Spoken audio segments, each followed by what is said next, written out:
when you're moving from place to place. Good morning, good morning, morning, good morning, morning.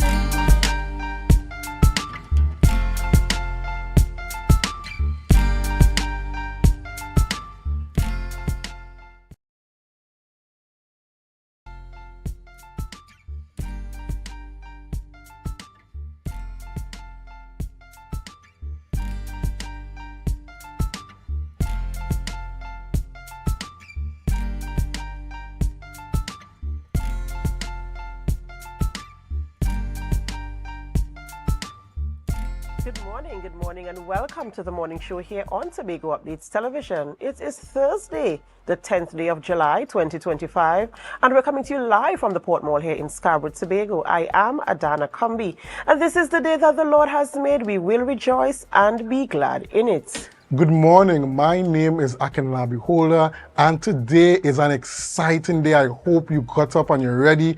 You're full of energy to go and tackle the work day today. And tonight, Adana, is the opening night for the Tobago Heritage Festival. Are you excited? That is true. And yes, I am excited. I saw a sneak peek of what things might look like, and I think all of Tobago should also be excited to be a part of our thing, our thing. You know, this time of the year, all of Tobago is represented through the displays from all the different communities that come together to host the Tobago Heritage Festival. So I'm hoping that, you know, tonight will kind of spark, for those of you who are not certain yet, it will kind of spark your interest, and not just for the locals here in Tobago, but for persons who have vacationing on the island, that you will come out and participate in some of the events. But I must tell our viewers this morning, it's strictly by coincidence that Akilabi and I are wearing the same color.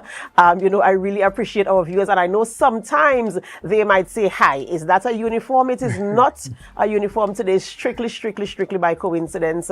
And so we do have, I guess they say great minds think alike. And so Akilabi, I'll give you a nod today. You have a great mind, right? You have a great mind. So you're kind of a people what, but you know, but God is good, and we give God thanks for life. And ladies and gentlemen, we do have a lovely show lined up for you this morning. And of course, we're always so happy that you have chosen us. It is because of you why we are #1 for morning show here on the island of Tobago. But before we get into all of those juicy conversations, we head on over to the news in 90 seconds.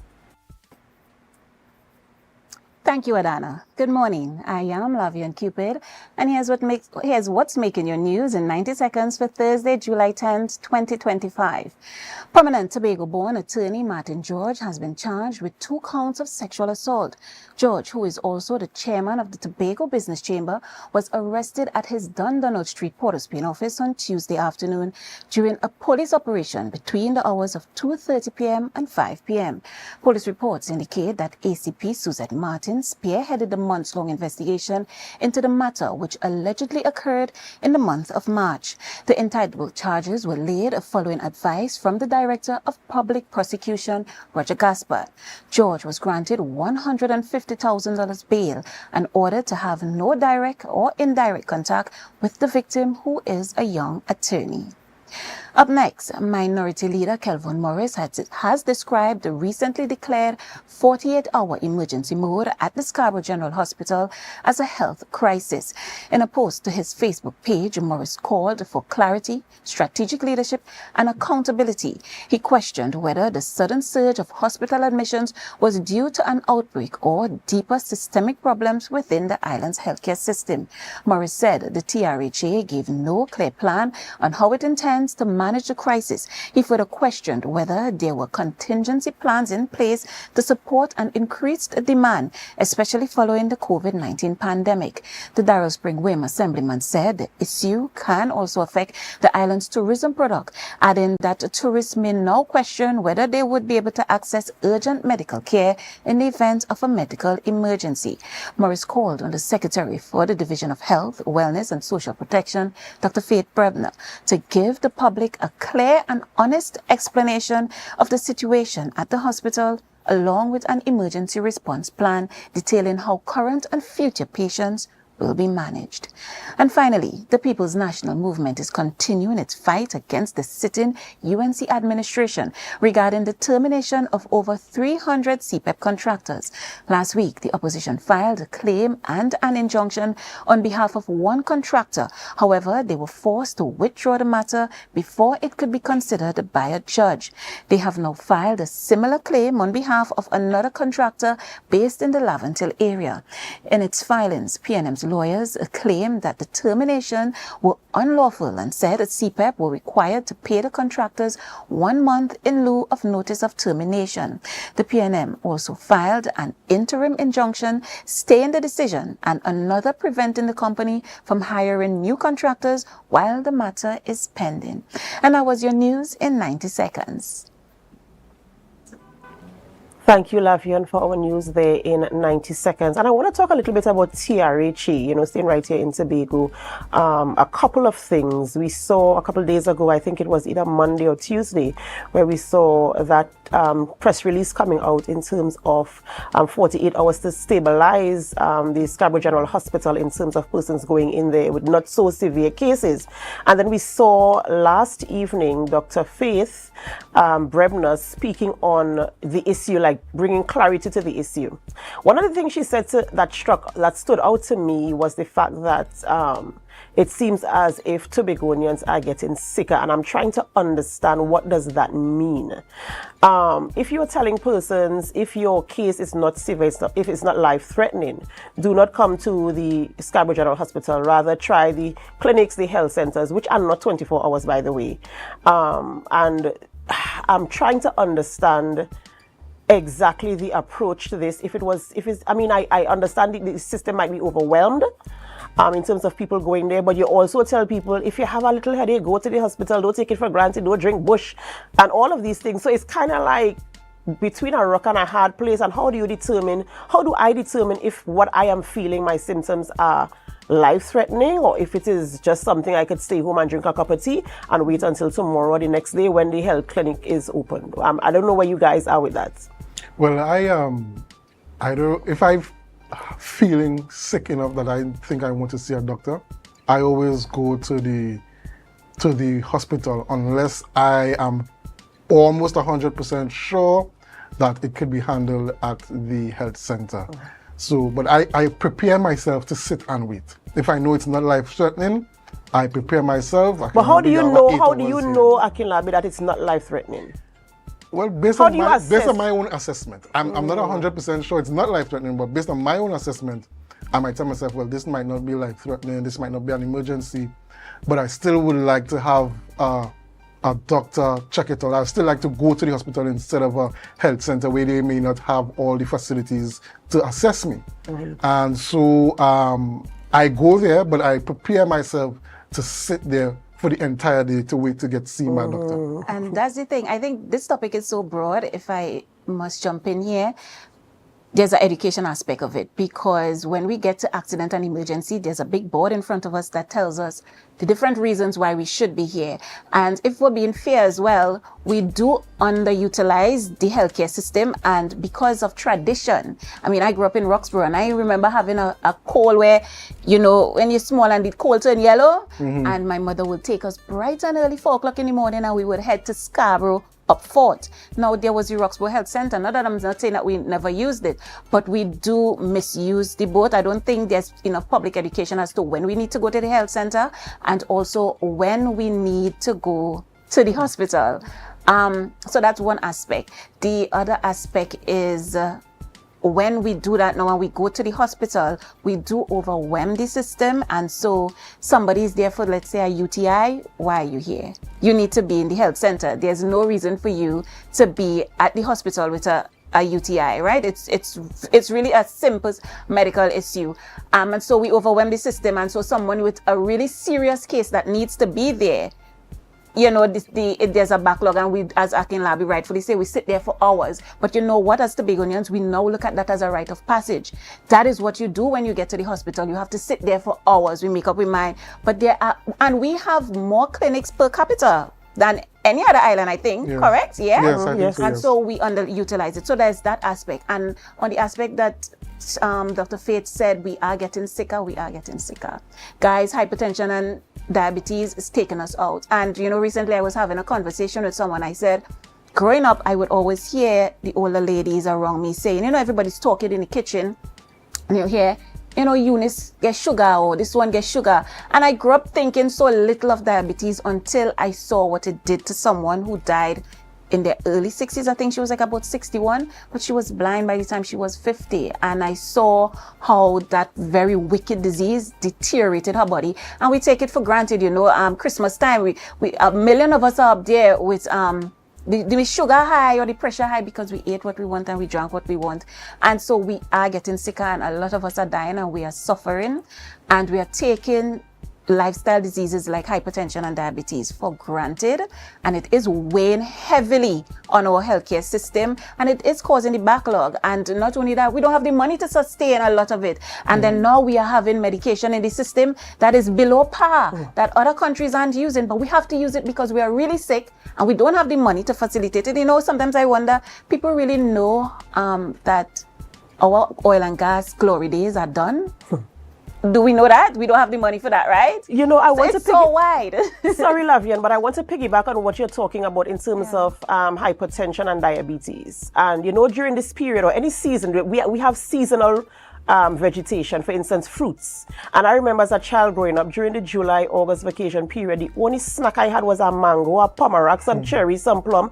And now we're buying snacks in packs for our kids, shiny packs, and they have MSG, and they have all these sorts of things that we feed them to our children. So from early onset, we already starting them off with the same things that we're talking about that overwhelm the healthcare system. And these are the things that we need to pay attention to as well. And that is why I brought that up, because I wanted to pay attention to that aspect of it. What are we doing to cause ourselves to be sicker? Yes. We have a personal responsibility to ensure that we take care of ourselves, we take care of our charges, and that we are in a right place. We don't want to, as you rightfully said, sit there whole. I do not want to sit whole day at the hospital to be attended to. If I have a life-threatening condition, why should I sit there from sun up to sundown before I could even go to triage? I don't want to do that. And so we need to take care of ourselves and ensure that we are doing our parts to assist in ensuring that we have a manageable healthcare system. And we always look to the government. We always blame them, and we always say that everything is insufficient, and we do have this and we don't have that. But what is our role?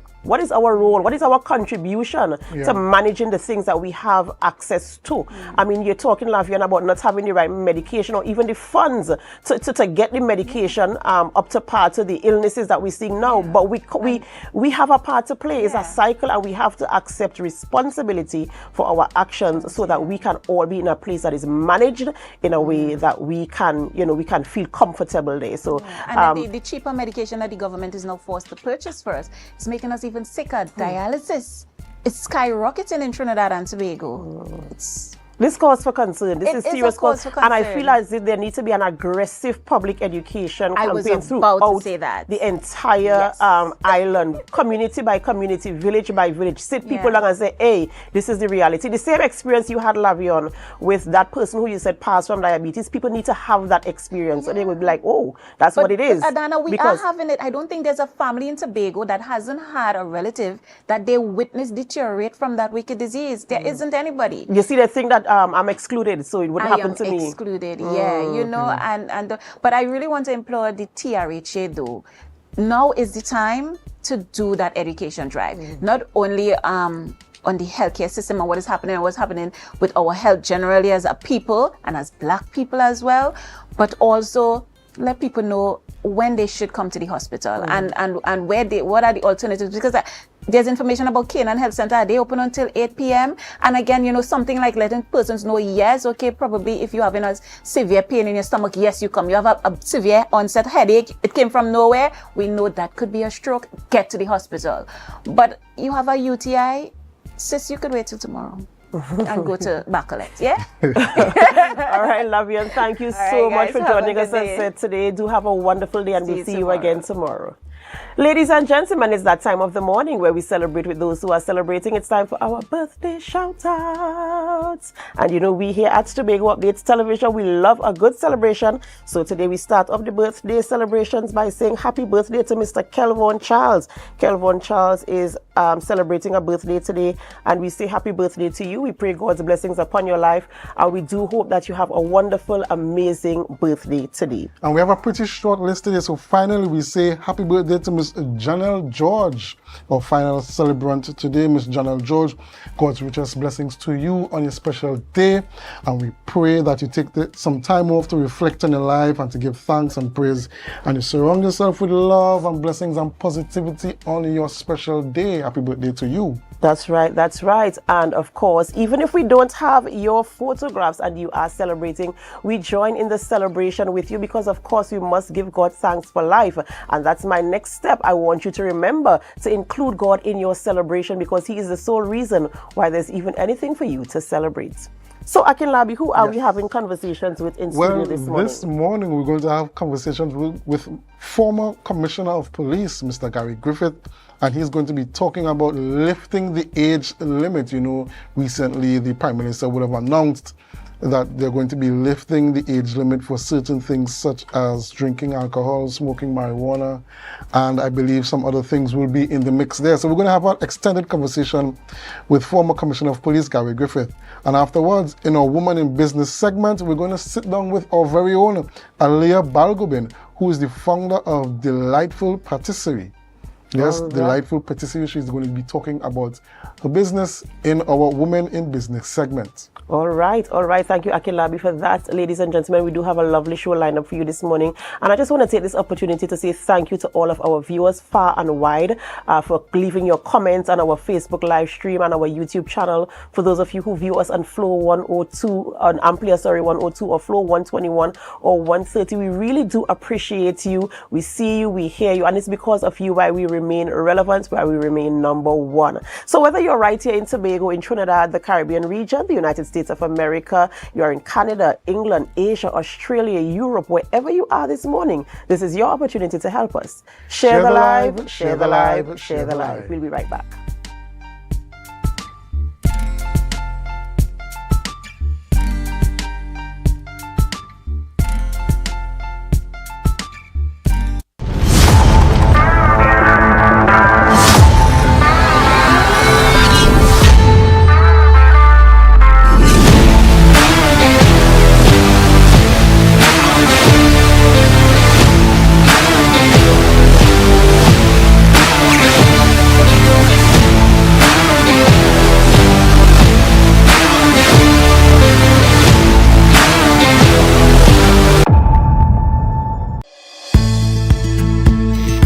TNTech is pleased to advise that its Roxborough Service Center has reopened.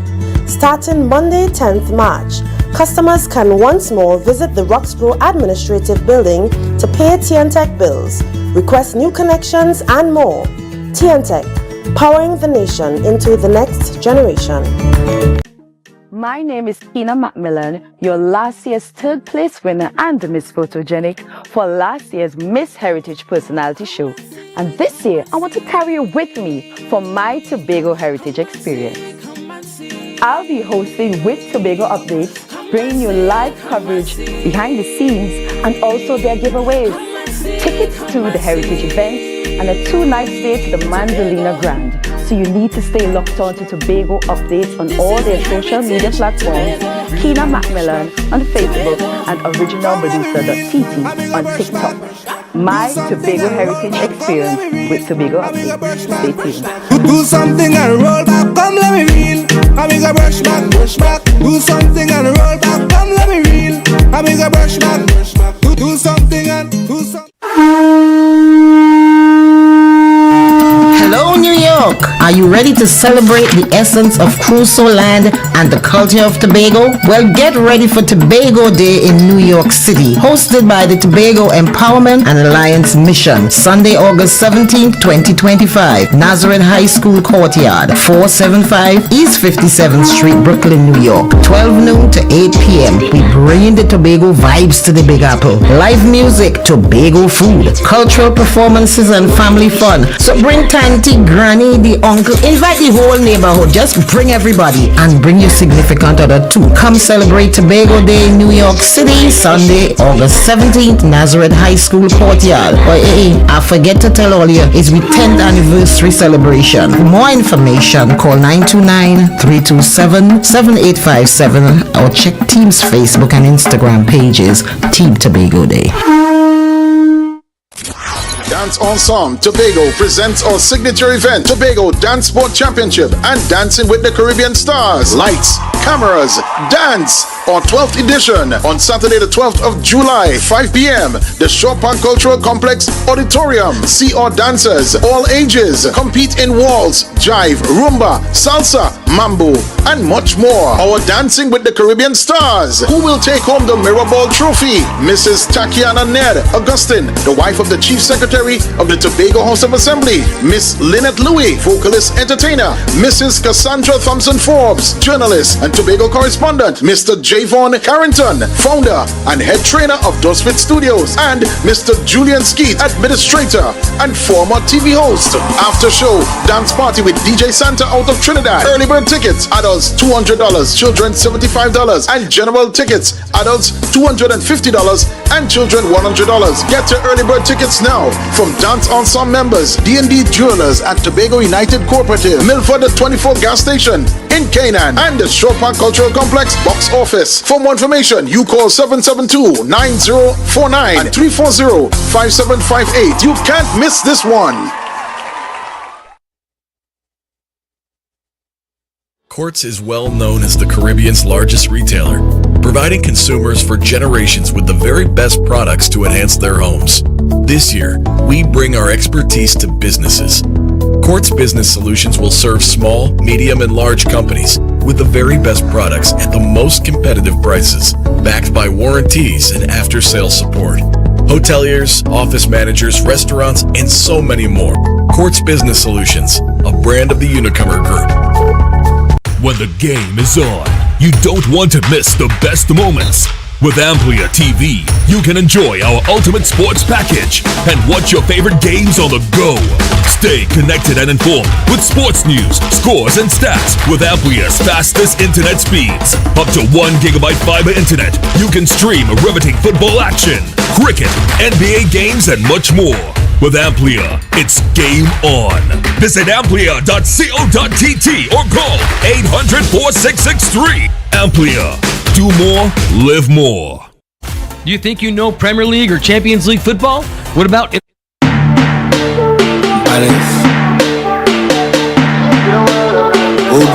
Hey, I see girls, I see fun, I see winding up in the sun, I see 10 bottle of rum, DJ start the thing, let me jump. Cause I see girls, I see fun, I see winding up in the sun, I see 10 girls to a man, DJ start the thing, let me ramage.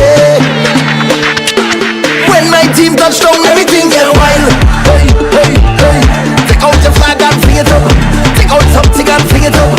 Fling it up, fling it up high. Hey, hey, hey. Start to jump up and fling it up. Take out something and fling it up.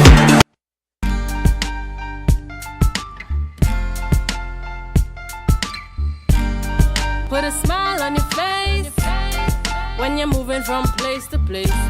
Good morning. Good morning, morning, good morning, morning.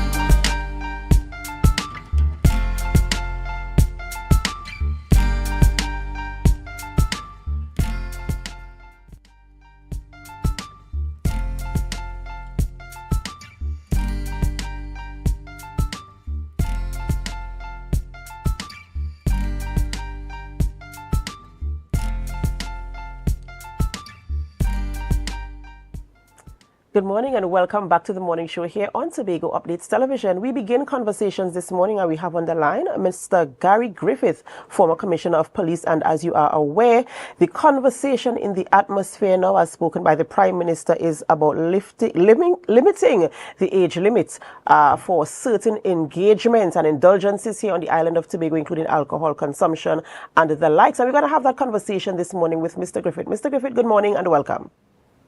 Hi, good morning. Always my pleasure. All right. Good morning to you. So we're going to get straight into the conversation. So we have a new administration in office and, of course, with their own vision and wanting to implement policies in terms of governance of Trinidad and Tobago. And so here we are at this junction where we hear the Prime Minister talking about increasing the age limit for alcohol consumption and all sorts of stuff, gambling and some other thing I think was mentioned there as well. And a lot of people have a lot of different opinions, and we're going through talking about, is it legal, is it fair, the industries that might be impacted by it, and all of the other elements towards this potential this potential policy that they want to implement. But my question to you is it going to give the kind of impact, or what is the impact do you think the Prime Minister is trying to make with this policy that needs to be implemented, this regulation, to increase the age limit for alcohol consumption?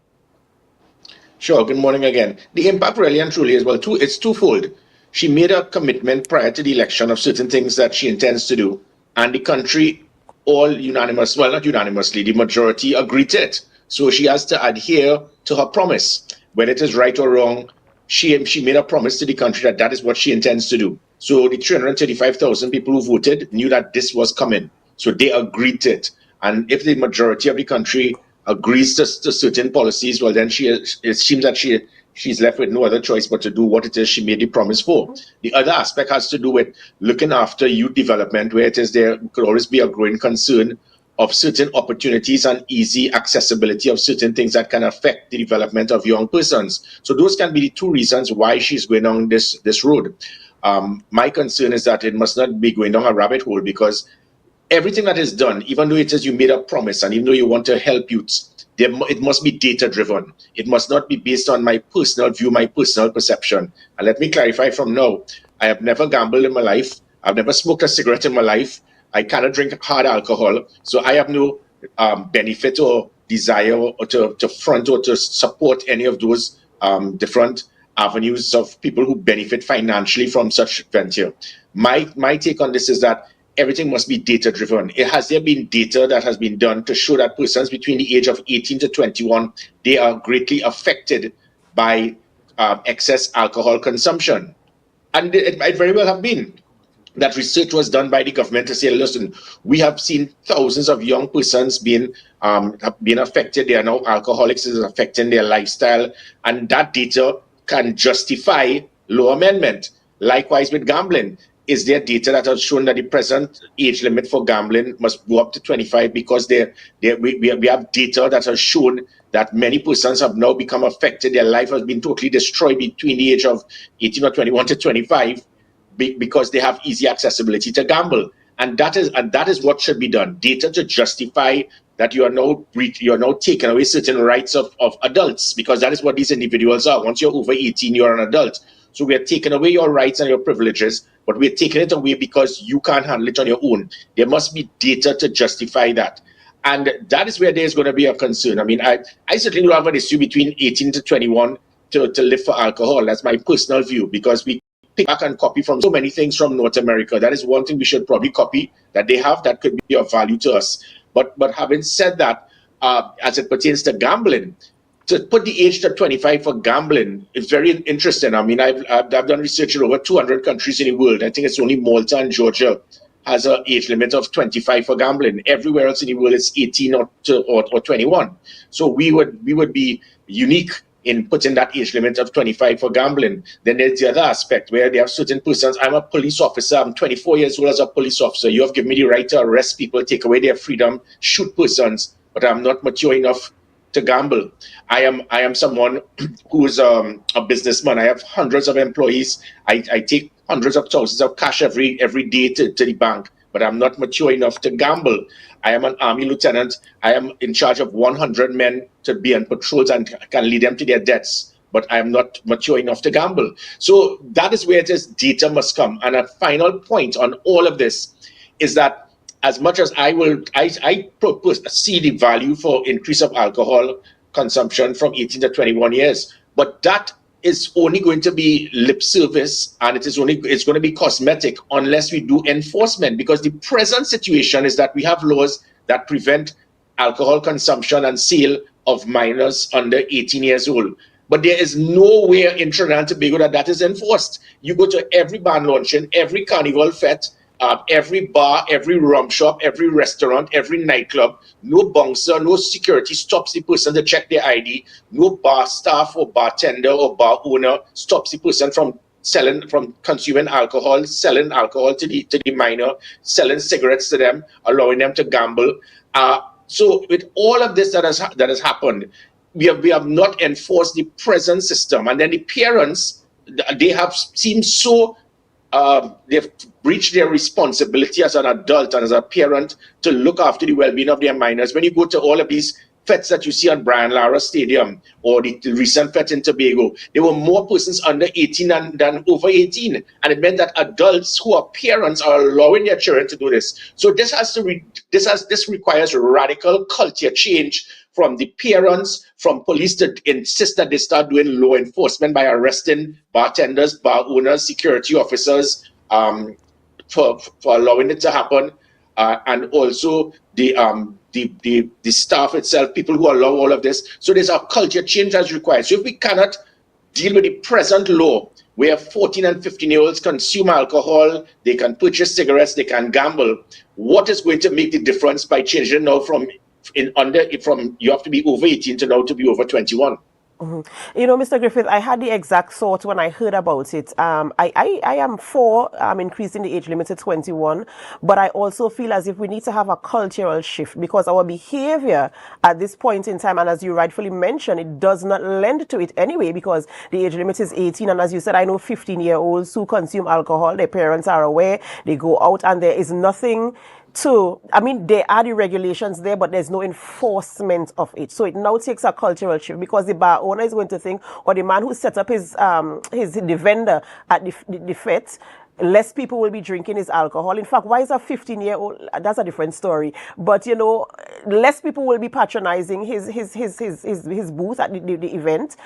So they allow things to happen because, at the end of the day, somebody's pockets, and this is just my personal opinion. So I feel as if we need to look at a cultural shift, and is it that we need to be a little bit more responsible in the way that we do things here in Trinidad and Tobago? Because there are some laws that some people, they totally disregard. And they think it's okay, it's not gonna affect anybody. There's small thing, nobody checking that. Do you think we need to have a cultural shift and to have some level of more responsibility with this law in particular?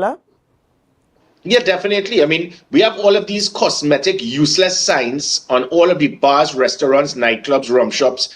Alcohol will not be sold to minors and cigarettes will not be sold. And not one, I can't recall one time I heard a bar owner, a bar staff, a security officer in a club stop someone. You recall this incident that took place with Akon a few years ago, with a 15-year-old being allowed access into the nightclub. That has been the norm from the days of Club Coconuts and Genesis and people. Yeah, I might be a little older than others. Since then, nightclubs, they have never been that responsibility to ask for your ID. And I give a perfect example. My son, he went to Miami for his 21st birthday, and he went to this major nightclub, Live nightclub, which is in Fontainebleau in Miami, a very popular nightclub. And he went there, and he was 20 years old, 11 months, 29 days and 30 minutes. And they looked at his ID card and told him, come back in half an hour. That says so much. And there's a reason for that, because the individuals in North America, they are aware that there are consequences. And with that now, if they allow persons who are minors to go into these clubs and purchase alcohol, they can lose their license. We don't have that situation here. I pushed it for the first time ever in the police service. When I brought it, police officers were like, what? Where are you coming with this? I said, I want to put undercover officers, go in plain clothes, go along Arapita Avenue, and as soon as you see a minor purchasing alcohol, take the wicket. I did that for about 2 or 3 weeks, and not one police officer came back and said they found someone. And that was a lie. There are more people under 18 in rum shops and bars and Arapita Avenue on a Friday night than persons over 18. That is the norm. The same thing with the nightclubs. So the nightclub owners, the bar staff who serve the alcohol, the security officers, culture change has to take place with all of them. Stop thinking about the almighty dollar. There's a law. The present law is that no one under 18 should be able to consume or purchase such. You are allowing it to happen. You are breaking the law because you want to make a profit. So that's culture shift 1. Culture shift 2 has to do with the parents. All of these parents who have all of these little children going to all of these fetes in Brian Lara Stadium, the Stink and Dirty and the Island Crashers in Tobago and all of that. You're seeing these minors under 18 years old in all of these fetes, and you as a parent are allowing your children to go there. And because they go there now, they have easy access now to acquire alcohol. And likewise, they go to all of these, when you have these all-inclusive carnival bands, no bar person on a truck carnival Monday or Tuesday is going to stop and ask someone for their ID. That has never happened before in any of the all-inclusive carnival bands. They look for your wristband, they realize you're part of the band, take whatever you want. That is culture shift number 2. Culture shift number 3 has to do with the police themselves, because when I tried to get police officers to do this, they were skeptical. They were like, what is your problem? This is the norm in Trinidad and Tobago. And I said, we just need to start taking down 1 or 2 and seize their bar license, and then the ripple effect will start. That domino effect will all other persons who have bars, restaurants, nightclubs, they will now do the same thing. We have more all-inclusive carnival fetes than pay fetes. That you buy drinks at the bar. When a lot of minors have access to these all-inclusive fetes, you think any bar staff is going to be looking to check the age of the person? Once these persons have access to get into these all-inclusive fetes, it now gives them easy accessibility to acquire alcohol because it is all part of the package. So all of this is the massive culture change that I'm speaking about. But if we don't do that, change it from 18 to 21 to 25 to 45 is not going to make a difference, because if we can't handle the situation now with under 18, we are trying to change it now to 21. But this is something that politicians love to do. We love to amend laws because most politicians are attorneys. So let's change laws, but you're changing the laws, but you're not putting the consequences, you're not providing the deterrents, and you're not enforcing the present laws. So what it really and truly is just cosmetic. It's not going to solve the problem if there actually is one. Mr. Griffith, you stated that you're in favor of you see value in moving the drinking age to 21. Just tell us what about moving the age that you think would be favorable for Trinidad and Tobago. I am just looking at it from best practice that I have seen in North America. There has to be a reason why it is that persons might be eligible to drive a vehicle in the United States at 16, but at 21 you need to drink alcohol. There has to be a reason why it is that you can vote at a certain age, but you need to drink alcohol at a later age. I would like to believe that at 21 it should be a period by then that you are mature enough to have the responsibility to understand when one drink is one drink too many. Maybe between 18 and 21, you're still living that type of lifestyle where it can cause you to become in a position of not to say that you're immature, but you're still building your lifestyle to move from a young person to an adult. And maybe if it is that we prevent persons having such accessibility to alcohol, it can assist in the development of young persons. But as I said, had I been Prime Minister, I would only have done that based on data. In other words, go to certain places to see how many persons between the age of 18 and 21 have been arrested for DUI, how many persons have alcohol-related problems, how many persons have been arrested because of alcohol consumption that caused them to get in fights or whatever, how many persons have lost their jobs because of alcohol. You have to provide that data. Had I been Prime Minister, I would say this is what has happened. So many people have lost their jobs between 18 and 21 by being intoxicated, DUI, persons who have they have dropped out of school because they are alcoholics. This is a problem trying to be. We have 650 persons between each of. That is what is required.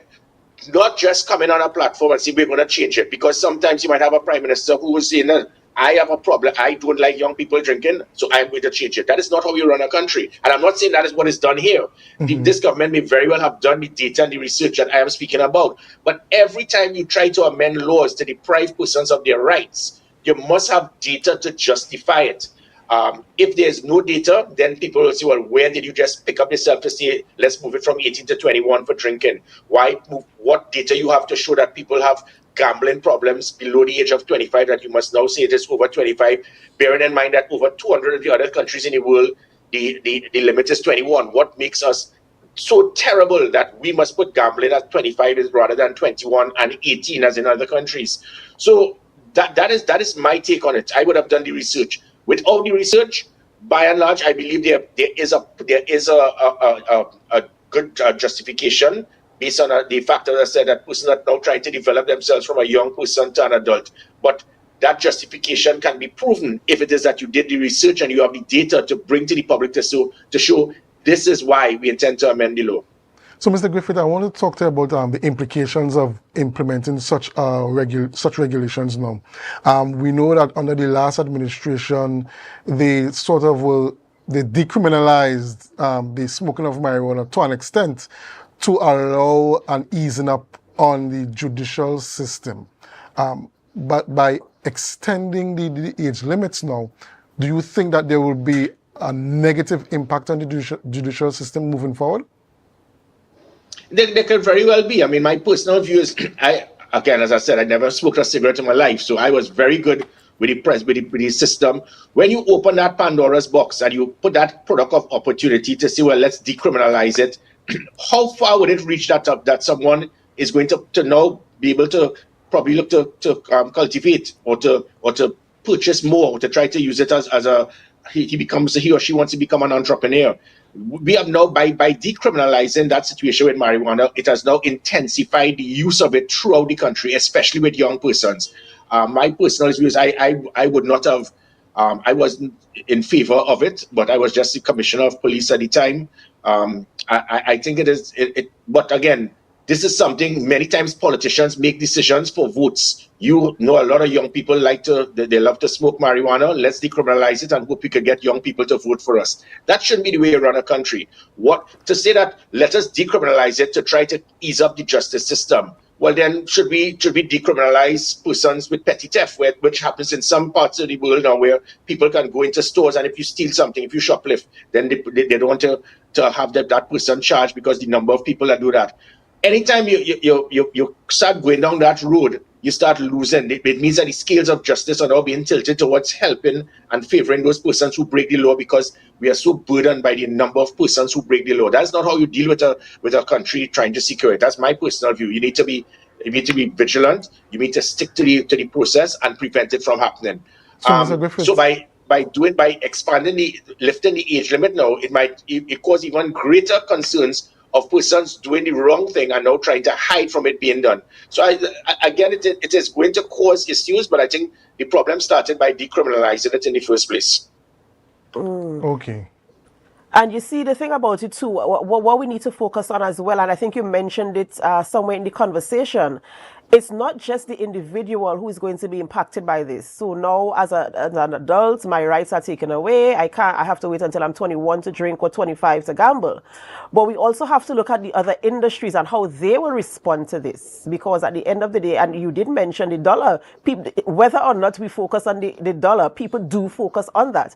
And so have we considered the impact on the industries who sell alcohol and who the gambling houses, and how are they going to fit into the picture? Has any discussion been had, any consultation? What is the plan? How do there's going to be a loss, or if the laws are followed, if they are adhered to, there's going to be a loss. How is that going to be mitigated?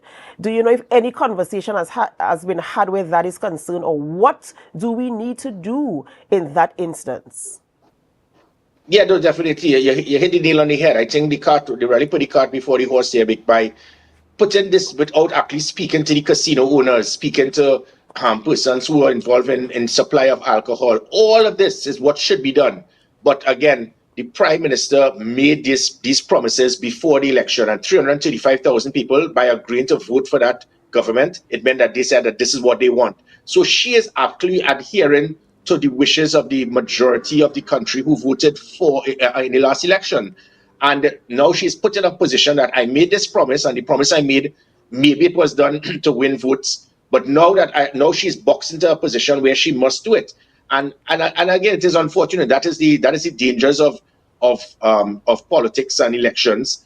And really and truly, what should be done is exactly what you said. There should have been a lot of dialogue with the stakeholders, whether it be, I mean, if you want to be as ridiculous as you could, horse racing, for example, are you going to say that persons if horse racing is also some degree technically of gambling?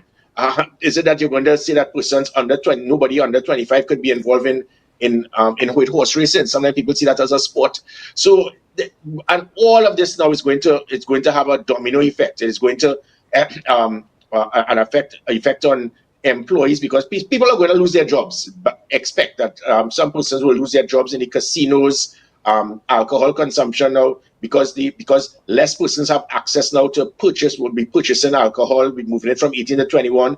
It may very well make the cost of alcohol to increase. So there's a lot of things that you have to look at as it pertains to revenue, employment, stakeholders, all of that. The main thing, however, should be human development, youth development. That if it is that this can affect young persons, that is priority over the almighty dollar.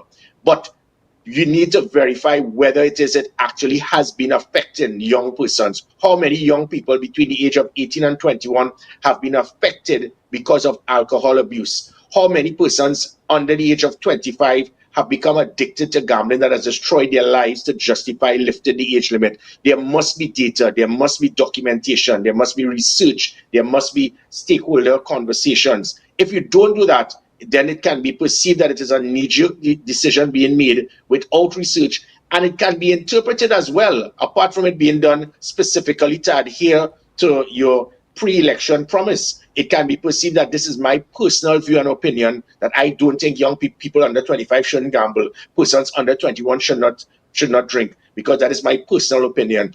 You cannot make a personal opinion as a government to change legislation. It must be done based on the wishes of the country, the vast majority of the country, and what is for the good of the country. And the only way that could be done is based on research and conversation. And Mr. Griffith, you ended the exact way you started, meaning that you are convinced that this approach is the best approach in terms of gathering the data, having the information, and having a foundation on which to make a decision of that nature. And we really do appreciate conversations with you, because, I mean, there's so much insight that we get from it. And we really, really thank you this morning for coming on here and sharing, your thoughts where this is concerned. And we take them, and I hope the government takes them into consideration, and that there must be some kind of follow-up. And how are we going to approach it? Is it actually going to be implemented? What are we going to do? But let us, of course, do the research to ensure the decisions are going to make the maximum impact for what we wanted to do, and not just, as you said, a knee-jerk response to a promise that was made. Thank you so much, Mr. Griffith, for joining us this morning, and we do hope that you have a wonderful day. You too. My pleasure.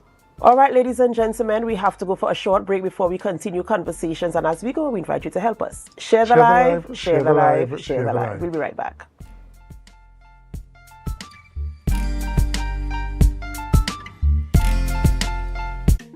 My name is Tina Macmillan, your last year's third place winner and the Miss Photogenic for last year's Miss Heritage Personality Show. And this year, I want to carry you with me for my Tobago Heritage experience. I'll be hosting with Tobago Updates, bringing you live coverage behind the scenes and also their giveaways, tickets to the heritage events, and a 2-night stay to the Manzolina Grand. So you need to stay locked on to Tobago Updates on all their social media platforms, Kina Macmillan on Facebook, and originalmedusa.tt on TikTok. My Tobago Heritage experience with Tobago Updates. Stay tuned. Do something and roll back, come let me reel. I make a brush back. Do something and roll back, come let me reel. I make a brush back. Do something and do something. With Flow Business's new smart solutions powered by super fast, reliable broadband, you'll feel like there are more versions of you working for you. From website design, development, and digital marketing to promote your business, 24/7 business class support to cloud solutions, security, and more. Multiply your growth today.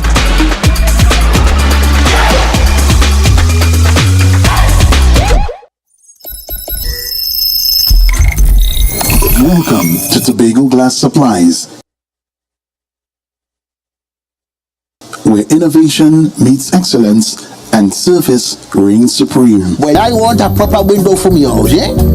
I want no shake thing in my place. Our commitment is simple: to provide high-quality, innovative aluminum, vinyl, and glass solutions for both commercial and residential spaces. We get one wall on the side and we get one hole.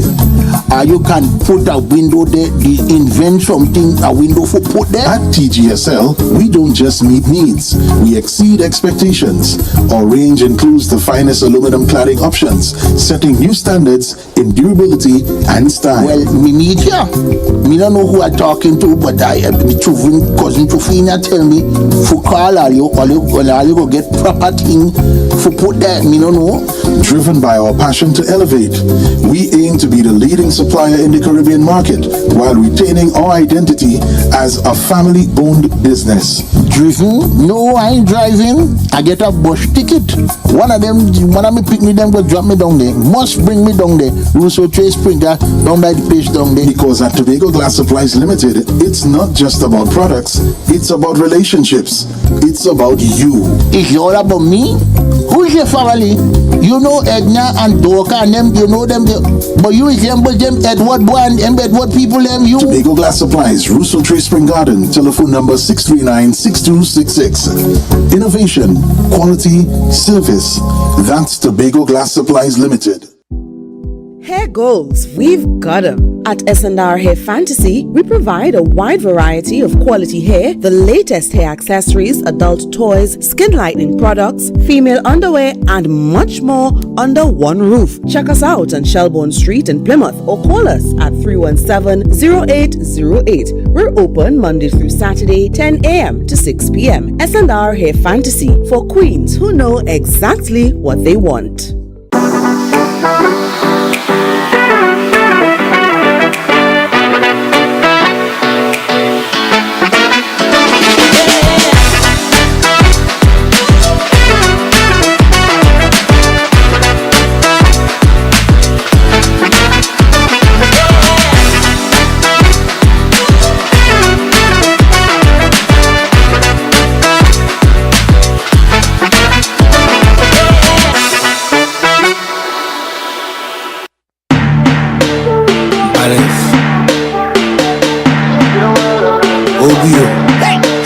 I see girls, I see fun, I see winding up in the sun, I see 10 bottle of rum, DJ start the thing, let me jump. Cause I see girls, I see fun, I see winding up in the sun, I see 10 girls to a man, DJ start the thing, let me ramage.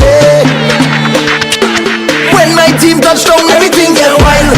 Hey, hey, hey, take out the flag and fling it up, take out something and fling it up, fling it up, fling it up high. Hey, hey, hey, start to jump up and fling it up, take out something and fling it up.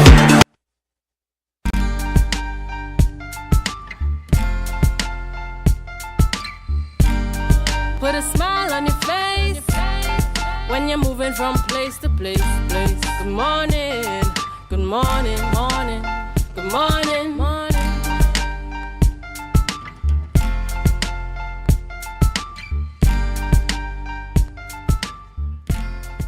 Welcome back to the morning show here on Tobago Updates Television, and thank you so much for staying with us. Before we continue conversations in studio, we head to the photo of the day. The photo of the day was taken right here on the island of Tobago, and I'm being told it's 15 years ago. Of course, you must know where this area is. Can you tell what building is missing from this photograph in today's for today, 2025. 15 years ago the building was not there, but it is there now, and we must thank Mr. Oswin Brown for submitting this photo. Mr. Oswin Brown submitted this photo. Look at this properly, look at it, take your lens and zoom in and think of an area where there is now a building that there was not one 15 years ago. Thank you, Mr. Oswin Brown, for sending in that photo of the day this morning.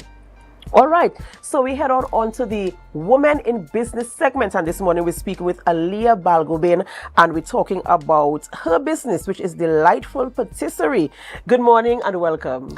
Good morning, Adana. Right, a pleasure having you in studio this morning.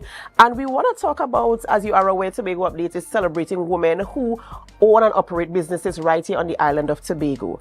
So tell us a little bit about your business and how you got into business. I always had a passion for baking. Ever since I was 7, 8, I was always in the kitchen having a passion for baking. I even actually started baking up at Signal Hill Secondary School with a former teacher. And after that, I attended the school and did food and nutrition and went on to even do a degree into the area. And my business started in 2019. Again, for the love of baking, just love pastries, cakes, and even branching out into doing finger foods. Right. Never tasted any of those, but hoping to get the opportunity. And what has it been like? Starting your business 2019, and I know then we went into a period where the whole world was under a pandemic, and some businesses emerged, some businesses struggled. What was it like for you navigating through that period and even up till now? So in 2019, everything will always start off slow. You'll start off slow, and then COVID came and hit the very next year. And that's actually when my business started to take off. Everybody's business was going down, and I started to take off because everybody preferred to do stuff online and do deliveries. So instead of coming out of your house and getting it delivered to you. So that period for me was exhilarating and exciting because your phone only ringing, phone only messaging, and you're getting calls every minute to get order out. After that, things kind of slowed back down, but I have a sale every month on cheesecakes, and that's something I maintain. So everybody knows, who knows me and knows my business, knows to look out for a cheesecake sale every month. Right, and how have you been able to, you mentioned, of course, the peak during COVID. As I mentioned, some businesses went down and some came up. A lot of businesses, in fact, started as a result of COVID. And so you had that surge in interest. And look at those cheesecakes. Why are they putting these things on the screen to distract me this morning? You had a surge then, and then you said things started slowing again, I suppose coming at a regular pace. Yes. How have you been able to maintain your clients and, of course, engage new clients and ensure that there's profit in your business? So during COVID, everybody went to content creation. I was very skeptical about it because I'm not really a media person. So I used to kind of shy away from it. And somebody told me, just take your time and do it one day. And I actually started to go into the content little by little, and eventually things started to take off again. And I maintain a regular schedule. You always had to put yourself out there, whether it be with friends, because other friends have businesses where you could collaborate. I started doing giveaways, partnering with people. So I maintain a steady pace. And in terms of, do you have like staff? Do you have support when you're baking your cakes or your pastries, doing deliveries? How does the business operate in terms of ensuring that you are able to meet your clients or customers' demands, whether it is by order or it's just by your regular cheesecake sale or any type of sale that you might have going on? How are you able to manage that part of it? So I do not have staff, but I have a great support system at home. My dad usually goes Trinidad and bring up my supplies. My mom, if I tell her I have to wake up at 4, 3, 2 in the morning, she's up with me, helping me with these cakes. Delivery, I usually do delivery myself. If I can't, my mom step in and help. So my support system is really my home. And guys, I hope you are seeing these cakes on screen this morning. Very, very delightful looking. The pastries there as well. And one thing about me, I love a really, really nice fluffy pastry. And the croissant is looking really, really nice in that box there. In terms of expanding your business, I know you said at this point in time you don't have staff. and your support system at home is very, very strong. And it's something that we really, really do want to ensure we have a strong support system. We have people in our corner who are helping us, supporting us and encouraging us. Do you have any intentions of expanding the business to a point where you will actually be needing staff, whether it is to assist in the kitchen, to assist with deliveries, to assist with taking orders, inventory? Because at the end of the day, we kind of always want to expand. Do you have any plans in terms of doing those things for your business? Yes, I actually do have a plan on expanding. I actually want to open a storefront / cafe one day. It's still in the works because you have to work out the kinks and the nitty-gritty of things. As of right now, I am actually in the planning process of collaborating with businesses for Carnival who do all-inclusive, or I could actually have like a booth. I'm actually also planning to do pop-ups. So to go to different location and just have a table, pop up and have my business out there. And you know, sometimes in business, right, we have our high points, you have your low points. There are days where you make $10,000 and there are days you don't even make $1. What do you do to encourage yourself to keep going on, to say, listen, Aliyah, this is your vision, this is your dream, and you have to execute it? What do you do to encourage yourself? As my mom always used to say, every day is fishing day, not every day is catching day. You're always on the water. You have to always be on the water. Because if you're not on the water, you're not going to catch. So you always have to be posting, always have to be updating, always have to be interacting with persons. Because you never know, that day, you're slow and you ain't have no orders or no sale. Could be the very same day that somebody catch it on social media and say, hey, let me order something real quick. I like that saying. Every day is fishing day, but not every day might not be catching day. So you have to be on the water just in case it might be catching day. So tell us, how can we find you if we want to place orders for those delectable sweets that we just saw coming across the screen? So I am on Facebook and Instagram under Delightful Patisserie. And you can contact me via WhatsApp 773-2687. So, ladies and gentlemen, this is Aliyah Balgobin, and just in case you don't know, she's one of us, yes, and so we expect that we will have some samples at some point in time. In terms of your customers, repeat customers or new customers, what has been the feedback because these things look, I mean, look at how enticing they look, right? What has been the feedback from your customers? So the feedback from my customers, most of my customers, when it comes to cheesecake, come from Signal Hill Secondary School. And they indulge in these items and give me recommendations on what new to try. So I never used to do Biscoff, but I always used to see it on social media. And if it's one thing about me, when I try a new flavor, I hand out samples, because not everybody will say, let me buy that new one and see, and then they don't like it. I rather fail to try a sample and then say, okay, I like this, I'll purchase it, right? So the feedback and the encouragement to try new flavors and branch out has been good. You know, I really, really like this for you, and I really do hope that your business continues to bloom and that, of course, you engage more customers as you transform and evolve the business as it continues to grow. So all the best to you in your future endeavors. And thank you so much for joining us this morning and bringing those mouth-watering, views to our screen this morning. And now I am here salivating over all the things that you guys saw across the screen, and there's none in the studio for us to participate in this morning, but that's okay. If you want to reach Aliyah Balgobin, her business is called Delightful Patisserie. You can reach her on Facebook and Instagram, and also WhatsApp her to get more details, to place your orders, and also to go when you taste those delightful treats.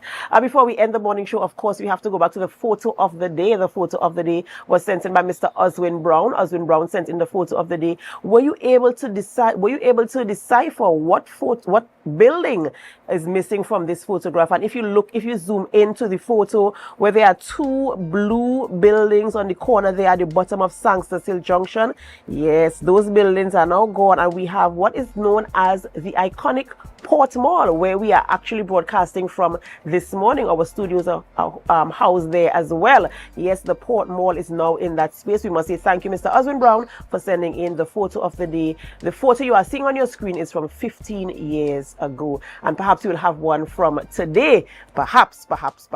But for that, you have to stay viewing the morning show here on Tobago Updates Television or any of our programming, while we bring to you all these very interesting conversations and all that we do and say right here. This is where we have to end the morning show, but it's not where we end our programming. We head on over to GMT, which is Good Morning Tobago. And as we go, we invite you to help us. Share the live, share the live, share the live.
To mainly focus on disease of cocoa. Black pod and witch's broom are currently in Trinidad and Tobago, and we're going to give some sensitization about frosty pod, which is a disease that's in the region that could have devastating impacts to the cocoa industry. The reason why these are so problematic, they affect the economic part. It doesn't necessarily kill the tree, but it makes the farmers feel less productive. Today, the focus is on identifying the diseases of cocoa towards rehabilitation and restoration of the cocoa. So, as you know, we have one of the finest cocoa in Trinidad and Tobago, and we don't want to lose that genetic stock, and therefore this particular training today is for that.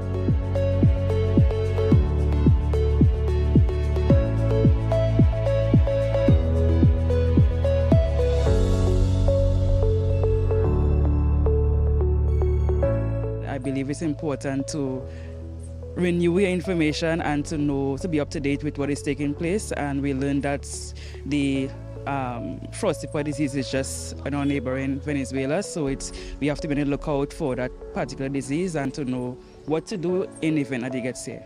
So this workshop or training will help facilitate, refreshing the knowledge that officers have and putting things in place so we can get these cocoa seeds back up and running, back up at production, optimal production at that.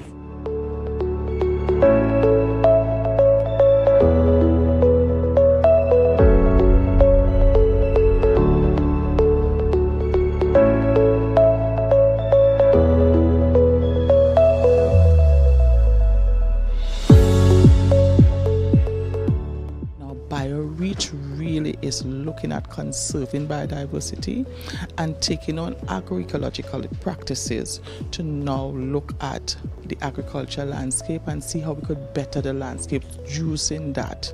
So the BioReach is really for the landscape, the productive landscapes of Trinidad and Tobago. I think it's a good idea that the different agencies come on board with the division and with the ministry by extension. Because the ministry cannot do it all alone, so these agencies will help bring information to us extension officers and our wider farmers in Tobago.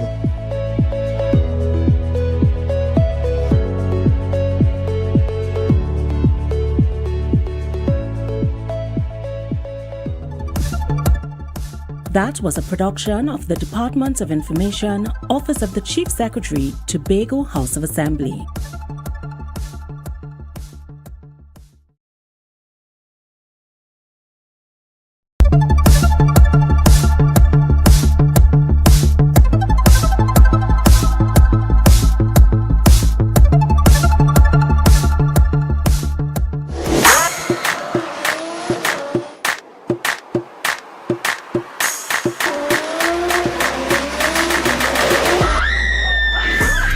This career day is one of the most important days in the lives of the students because these students are just discovering themselves, and we want to expose them to as much possibilities as possible so that at the end of the day, they will not only be limited to what they knew before, they will see, well, okay, maybe all the time I was stuck thinking that I wanted to do this, but there is something better for me to do. So better exposure, better choices means that you have a greater chance to succeed in life. We have about 30 different booths. The professions vary from tertiary education to entrepreneurship, to employment after college or after high school, which is WASA. We have THTI, we also have MIC, COSTAT, and we have makeup artists, nail technicians, and barbering going on the inside of the building as well. Our theme this year is Step Out into New Possibilities,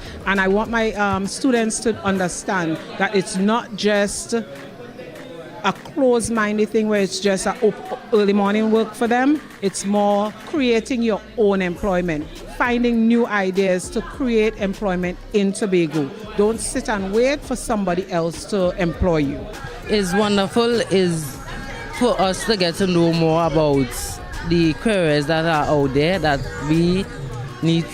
If we want, we could join and become someone in life and don't end up on the streets or begging for little dollars and $2. I want to become a policeman to bring law and order to the society of Trinidad and Tobago. It's a fun thing to let the kids learn about what they have to do in life and thing. My favorite part is the cooking part. I think it is very inspiring to the upcoming youths. I have been at a couple of career fairs in the sense of teaching children how to trim.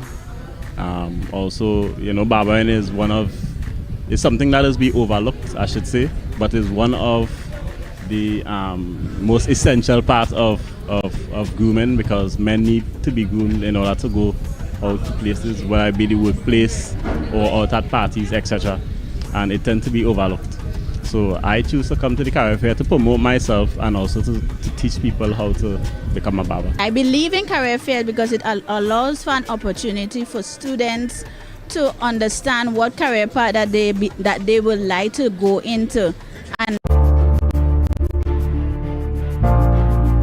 You're viewing Tobago Updates Television, your exclusive gateway to Tobago, broadcasting the beauty of this island paradise to the world.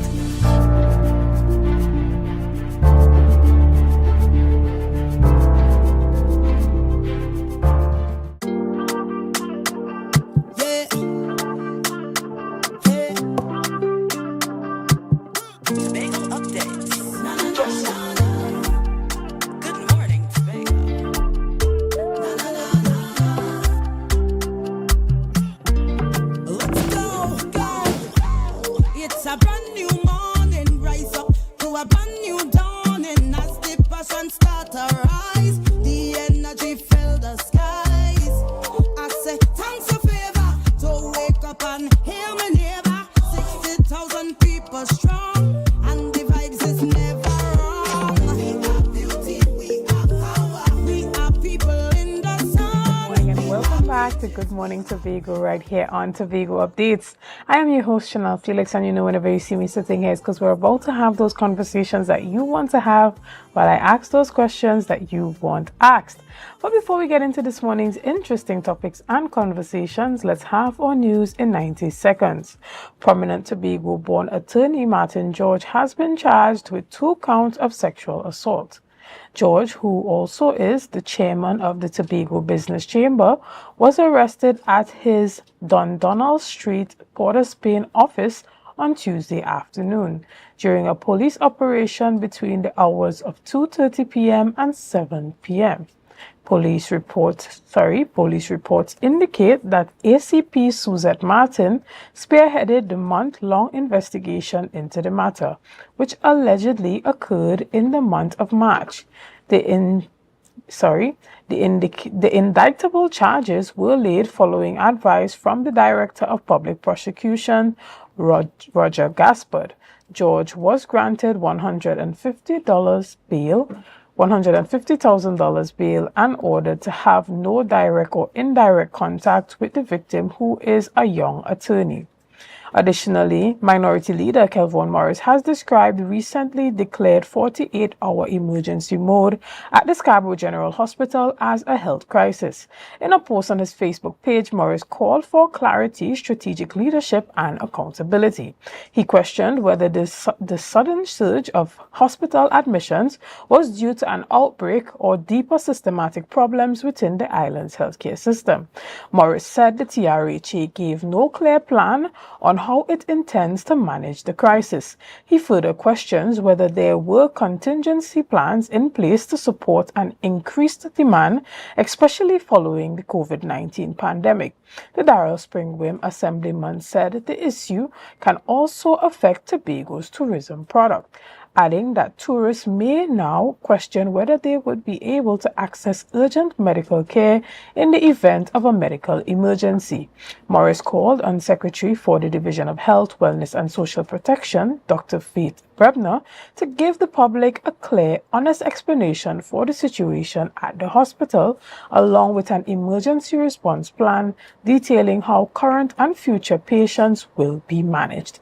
And finally, the People's National Movement is continuing its fight against the sitting UNC administration regarding the termination of over 300 CPEP contractors. Last week, the opposition filed a claim and an injunction on the behalf of one contractor. However, they were forced to withdraw the matter before it could be considered by the judge. They have now filed a similar claim on behalf of another contractor based in the Laventille area. In its filing, the PNM's lawyers claimed that the terminations were unlawful and said CPEP were required to pay the contractors 1 month in lieu of notice of termination. The PNM also filed an interim injunction staying the decision and another preventing the company from hiring new contractors while the matter is currently pending. And that was our news in 90 seconds. This morning we jump straight ahead into our discussions. And we are chatting virtually this morning with Mr. Rodney Budram, who is the UTC Services Advisor. Good morning and welcome. Hello, good morning. And good morning to you. So, Mr. Budram this morning is from the Unit Trust Corporation, and we are talking about, SCA children investment starter accounts. For many persons, the way that they started having their very first bank account or even credit union accounts happened when they did exams, and there were those specials available for students to have those accounts set up, or maybe they would have come to your school and done a drive for your parents to sign up for you. We are seeing something very similar happening here with UTC, so tell us a bit about that. So the SCA program runs from the 1st of July to the 5th of September. It allows every parent or guardian that had a child that wrote the SCA to come in and open an account for the child. And you're saving towards university, you're saving towards, be the lessons for the child or whatever education needs the child have. That's the purpose of the account. So it's called the CISP, or the Children's Investment Starter Plan. So the parent comes in, you open the account, and when they deposit their $100, the Unit Trust Corporation will match that $100 with $200. And so the account basically starts with $300, one from the parent and two from the corporation. It's a gift to us for the child for writing the essay and continuing their studies. Right. And so tell me what is required for persons to come and, register for these accounts, and what are the benefits of having these particular types of accounts? Because we know that a UTC account is totally different from a traditional bank account. So tell us. So the child cannot open the account because they're under 18, and 18 and over is what opens the account. Remember, the Unit Trust Corporation has investment accounts, so you need the parent or the guardian to open the account. The child will then become the beneficiary on that account. So that's how it's the Children's Investment Starter Plan. And then the parent pays into the account, whether you want to put a lump sum into the account or you want to put a monthly payment in the account. Whatever works for the parent or the guardian is what you can do.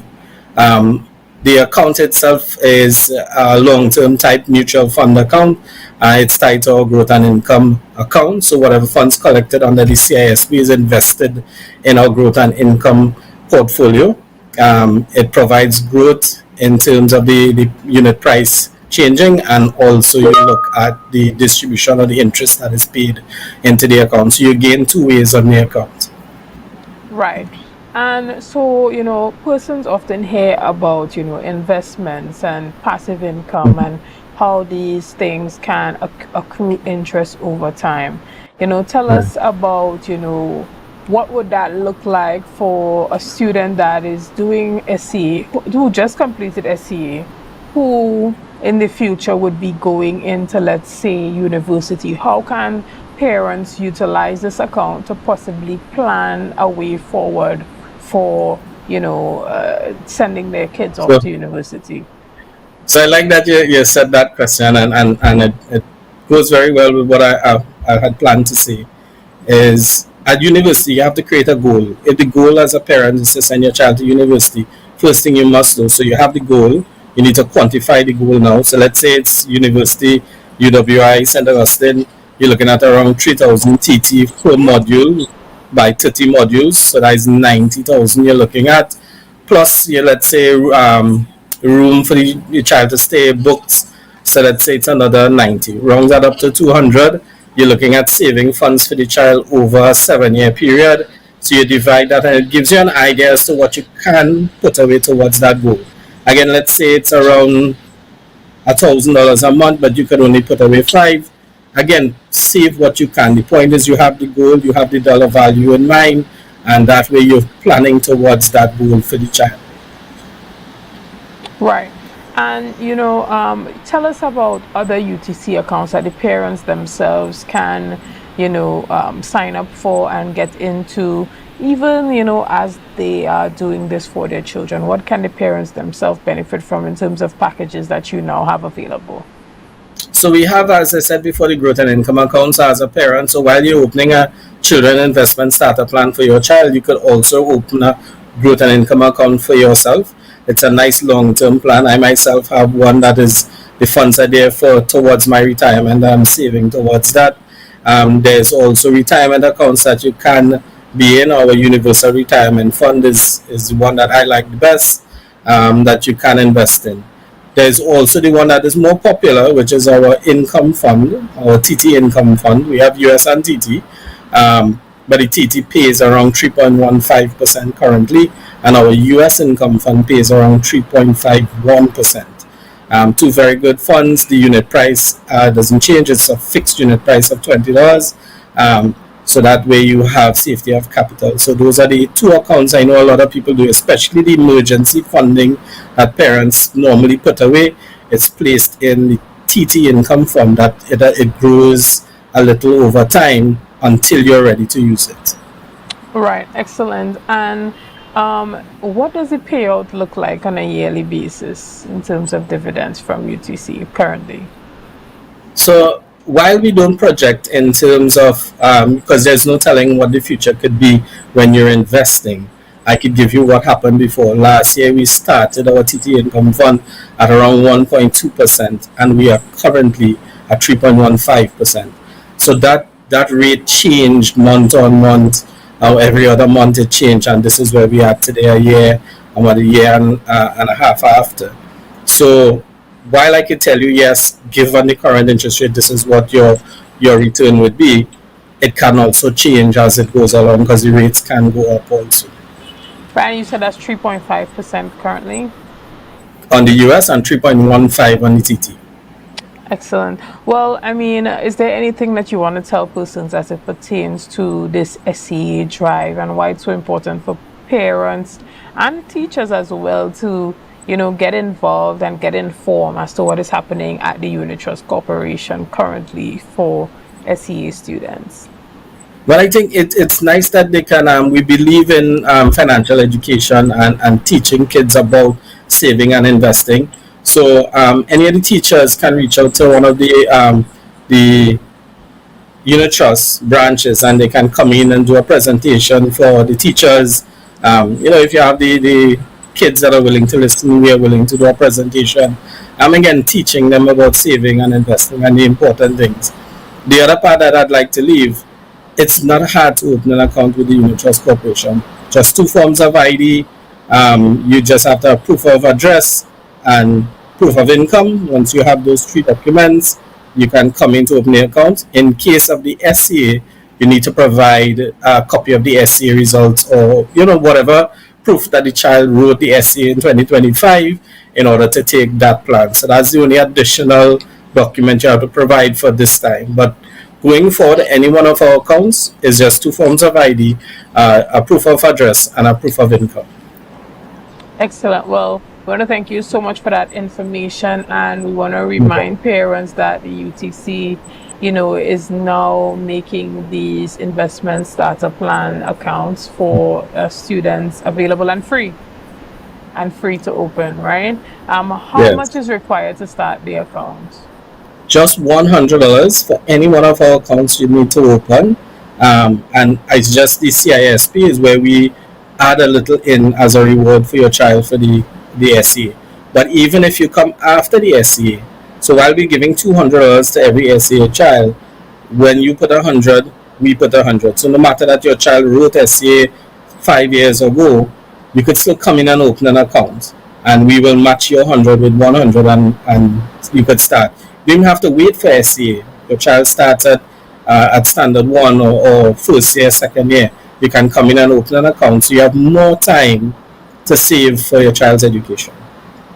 Excellent. We want to thank you so much, and we want to thank the whole team over there at UTC, for this type of initiative and keeping the students and the parents in mind. But we're going to take a quick break right here, and we'll be back right after this. See you soon.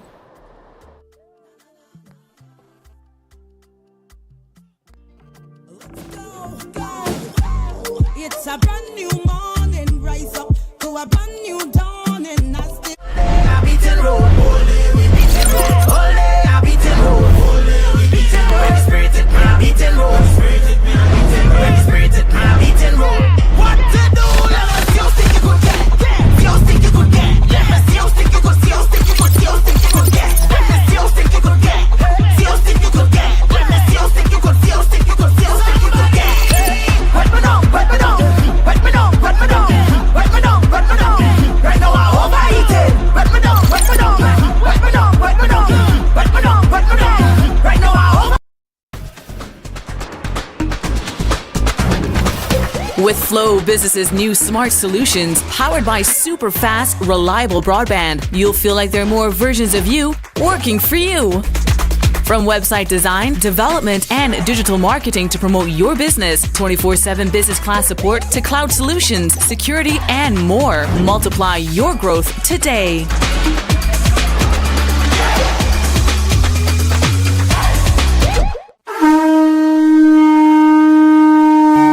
Hello, New York. Are you ready to celebrate the essence of Crusoe Land and the culture of Tobago? Well, get ready for Tobago Day in New York City, hosted by the Tobago Empowerment and Alliance Mission, Sunday, August 17, 2025, Nazareth High School Courtyard, 475 East 57th Street, Brooklyn, New York, 12 noon to 8 p.m. We bring the Tobago vibes to the Big Apple. Live music, Tobago food, cultural performances, and family fun. So bring Tanty, Granny, the uncle, invite the whole neighborhood. Just bring everybody and bring your significant other too. Come celebrate Tobago Day in New York City, Sunday, August 17th, Nazareth High School Courtyard. But hey, I forget to tell all you, it's with 10th anniversary celebration. For more information, call 929-327-7857 or check Team's Facebook and Instagram pages, Team Tobago Day. My name is Tina Macmillan, your last year's third place winner and the Miss Photogenic for last year's Miss Heritage Personality Show. And this year, I want to carry you with me for my Tobago Heritage experience.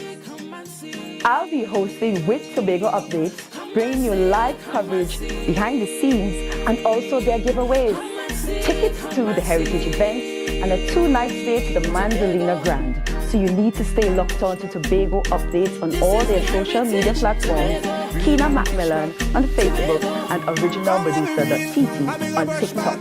my Tobago Heritage Experience with Tobago Update. Stay tuned. Do something and roll back, come let me reel. I make a brush back. Do something and roll back, come let me reel. I make a brush back.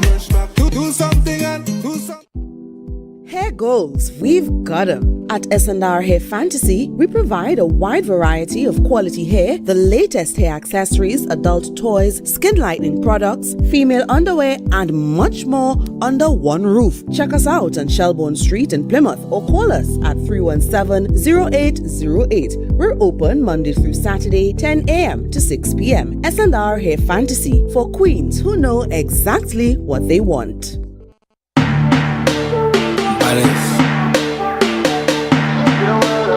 I see girls, I see fun, I see winding up in the sun, I see 10 bottle of rum, DJ start the thing, let me jump. Cause I see girls, I see fun, I see winding up in the sun, I see 10 girls to a man, DJ start the thing, let me rum mache. When my team touch down, everything get wild. Hey, hey, hey, take out your flag and fling it up, take out something and fling it up, fling it up, fling it up high. Hey, hey, hey, start to jump up and fling it up, take out something and fling it up.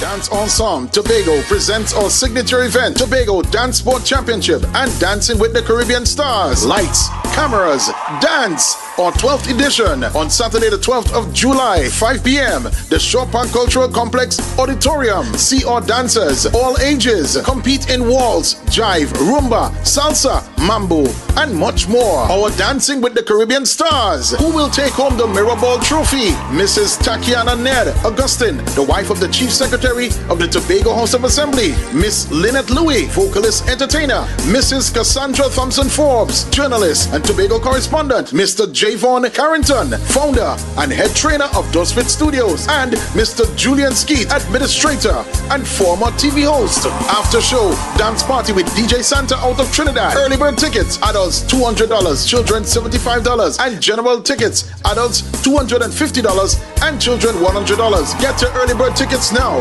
from Dance Ensemble members, D&D Jewelers at Tobago United Cooperative, Milford the 24 gas station in Canaan, and the Shore Park Cultural Complex box office. For more information, you call 772-9049 and 340-5758. You can't miss this one.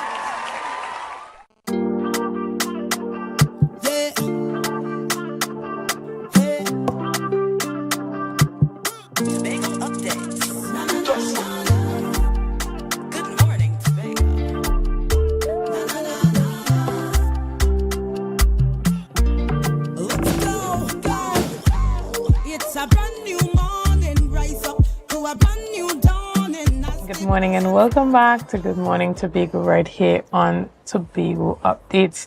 Now this morning we continue our discussion, but we're talking about all that's happening over the weekend. So if you're looking for something to do, something to engage in, or some fun to have, there is that Speyside Fisherman Festival that's happening. And for some of you probably haven't been to Speyside Fisherman in a while, so this is your time to re-engage. This morning I have on set with me the chairman of the Speyside Fisherman Association, Mr. Joel Cook. Good morning and welcome. Good morning, miss. How are you this morning? I am okay. I'm okay. And so you guys have been planning, putting everything into play, putting all the pieces of the puzzle together to ensure that this year you have a successful Speyside Fisherman Fete. Tell us, what has been happening over the last couple of years and what you guys have done differently this time around to enhance the festival. Oh, well, for one, I have become the guy at the top, as most people will say, the CEO. Right. And we have change up few stuff as we used to do in the past. As before, Fisherman used to be like 3 days of it, start on the Friday to the finish on the Sunday. And we have taken it down a bit to at least to 2 days now, where Speyside have been, been great. People have been looking forward to it for all this time.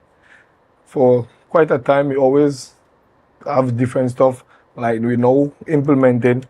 We have sports from about 11 o'clock. 11-12 when church is finished till about 6 o'clock in the afternoon. And this is happening on Saturday? On Saturday. Okay. So you can bring out the kids. So it's cricket, football, street. First time we're going to be having a single wicket in Speyside for the Fisherman Fed. Some people know when they ask what's that.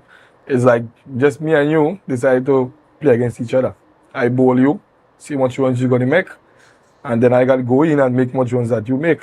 Right. So this is a part of, engaging the community as well as engaging the youth and giving them something to do. Why is it critical at this point in time to get the youths within the Speyside community engaged in positive activities? Well, that's a good question. I like how you asked.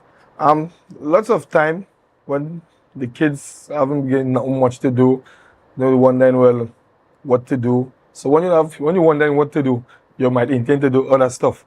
So we also things. Yes. Parents always says that the devil finds books islands to do. That's true. Exactly. But we have been doing lots of stuff, and I'm glad you mentioned that. For now, as from school is closed, school gonna be closing on Friday.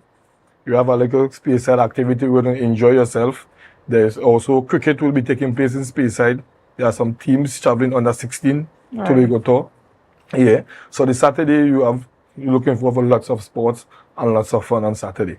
Then you're going to move into the Sunday. We're going to get swimming race, boat race, and lots of other entertainments, live entertainments too. We're hoping everything goes to plan.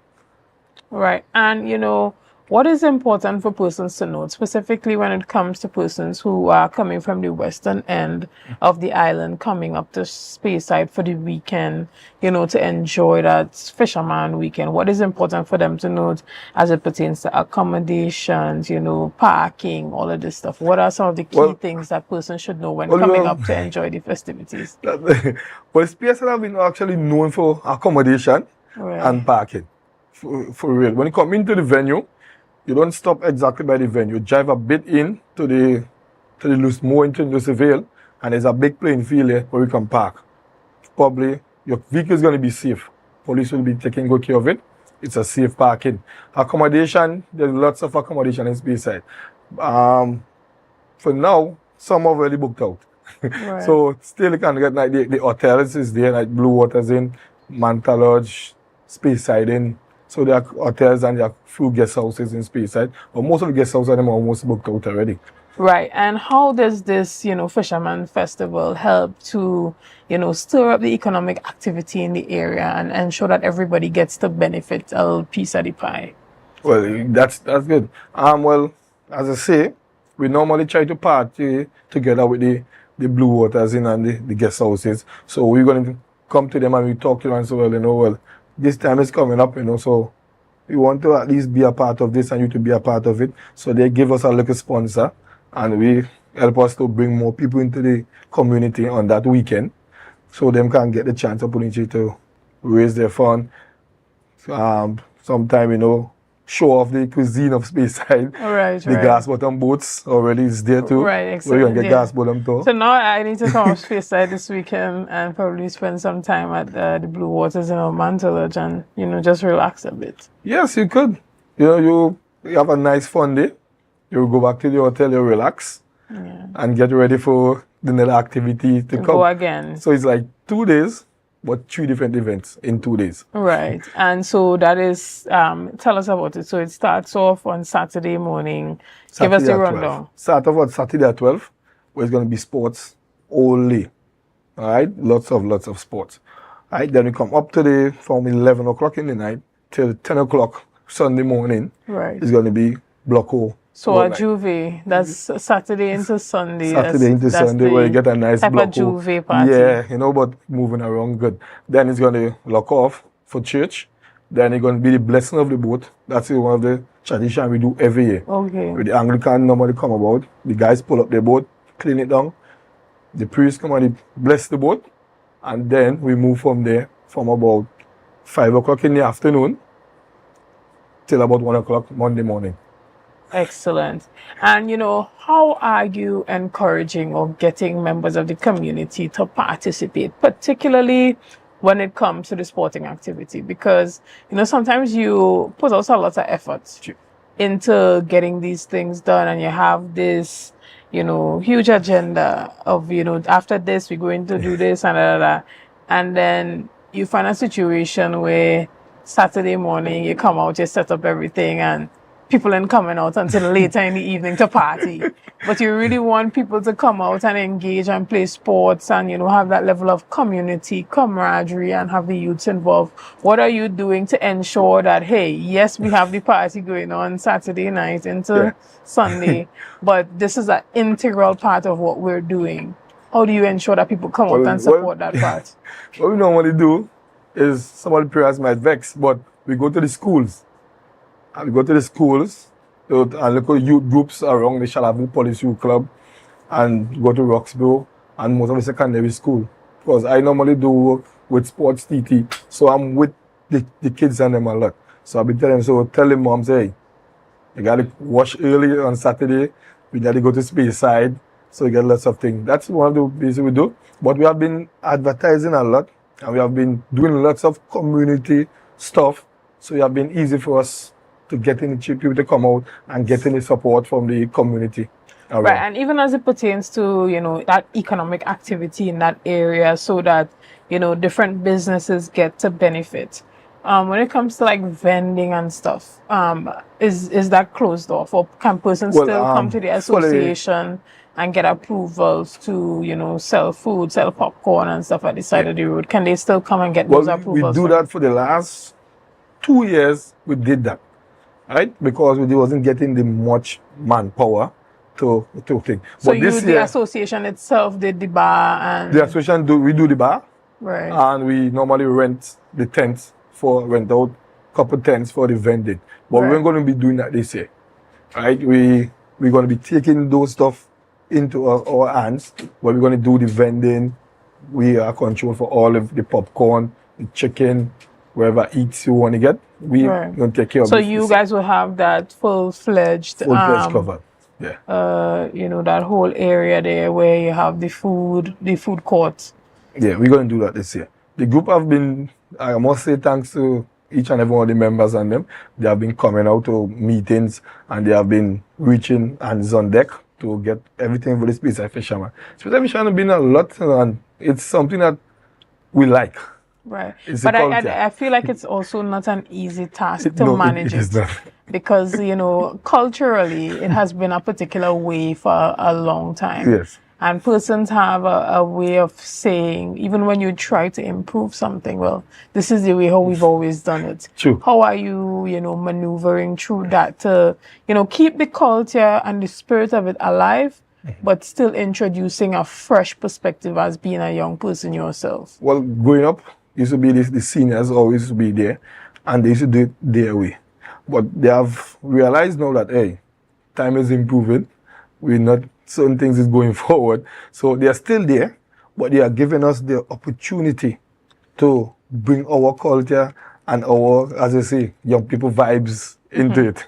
But they are still there in the group, but they are at the top, and we just giving you to do the work and them thing, them making sure that at least the blessing of the boat, that's the culture. So they always tell, hey, don't get rid of this at all. People look forward for that. But other than that, they have been giving us the hand and giving us the opportunity to do young people stuff, as people say. Right. But even with that, the Anglican Church has played a critical role in the festival, you know, over the years. Why is it so important to have that, to strike that balance? Because you say, you know, you have the sporting activities, you have that Juve party, but you have still left a space to prioritize that spiritual component of the Fisherman Fete. Why is that partnership with the Anglican Church, you know, culturally significant to the Speyside Fisherman Fete?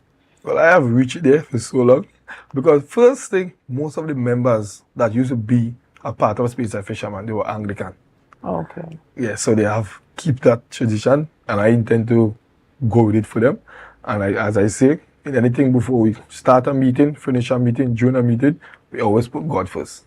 So we keep that tradition, and the people are not looking forward, hey, every year for sure, on this date, my boat is going to be blessed. So probably I might catch more fish the next day. All right. Okay, and this is the district of the sitting chief secretary. This is actually his home village, Speyside. Have you reached out to him to get support for the festival? Is he one of the sponsors? Well, what is his support like? I've reached out to him. I can't give him any bad name at all. He have been assisting us in whatever way that he see fit and he wants. Because I remember before he become chief sec, we all come together as one and we keep a Speyside fisherman already. And he was part of it, which was nice. That's his stuff, he like it. He normally support the groups in Speyside a lot. I've reached out to him. He normally give us a handout, which is very good. It's a blessing for us because it's a non-profitable organization come to the Speyside Fisherman Fair. Yeah. You understand? Most people that make is the guy who owned the bar. Right. Right. And, it's also that period where persons who are from Speyside, who have moved out of Speyside, tend to come back home. So you look forward to seeing the chief secretary there that weekend with the family and, possibly sparking something on the grill. Well, he might turning a fruit thing because, he likes to cook a lot. He cook really good. So he might be turning like a grill, for the camera so people can see. For the camera. But it's good. I've bring back lots of people that I have never known that they were from Speyside. Right. I've never known. I have seen them, and every year I've seen them for Speyside Fisherman Fair. I didn't know that they were family, based on how, Tobago is structured. Everybody is family. Everybody is related, yeah, that's true. Right. So probably me and you's family. Possibly. You never know. But, it's so much happening as it pertains to community development and working with all sectors of the society. You have women, young boys, and, different groups that are within that Speyside area that get to come out and benefit from this activity. So tell us again about what is happening on Sunday evening. Right. On Sunday, we're going to have lots of things happening on Sunday. But we more than because some people after the whole morning partying, church got to take place for a while. So the members get a chance to go home, and probably get a little sleep to come back to support. You can get like boat race. You have swimming race. You have the youngest child first to catch a fish. You have all those stuff been taking place from about 3 o'clock in the afternoon. Right, so, and then from 6 o'clock till 1 is where you're going to have like little other things taking place, which is like beer drinking. Okay. Then you're going to have, hula hoop. We're going to keep hula hoop for the longest. Right. A little small stuff taking place in and out that we have been asking for sponsors for. Right. And people coming out. All right, we'll chat a lot more on, sponsorship and growing the festival, but we're going to take a quick break right here and we'll be back right after this. See you soon. It's a brand new morning, rise up to a brand new dawning as the passion starter.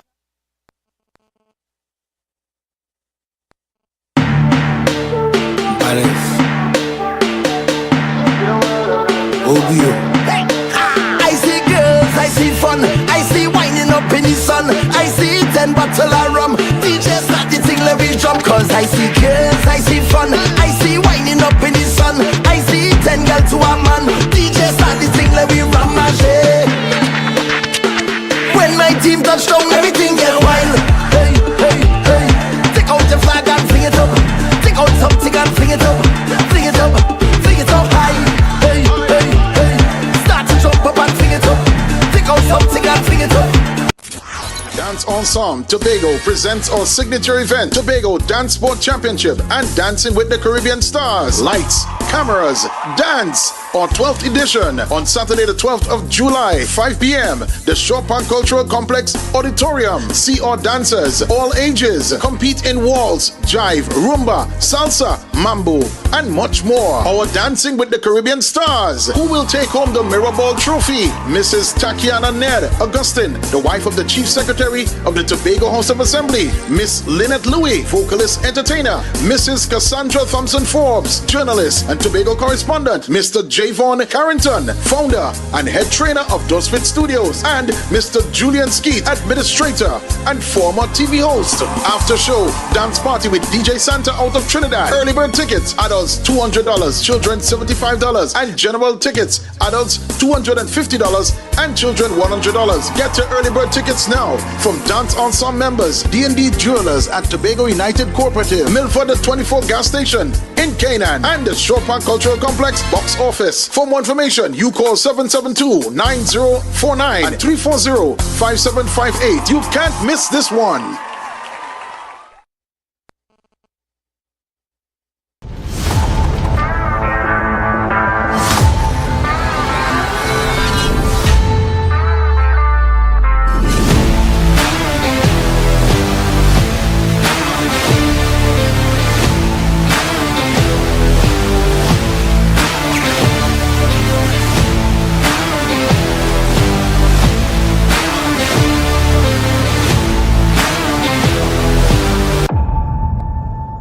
Quartz is well known as the Caribbean's largest retailer, providing consumers for generations with the very best products to enhance their homes. This year, we bring our expertise to businesses. Quartz Business Solutions will serve small, medium, and large companies with the very best products at the most competitive prices, backed by warranties and after-sales support. Hoteliers, office managers, restaurants, and so many more. Quartz Business Solutions, a brand of the Unicomer Group. Are you in a dispute with a registered investment service provider of the TTSEC? Or maybe you're the victim of an investment scam?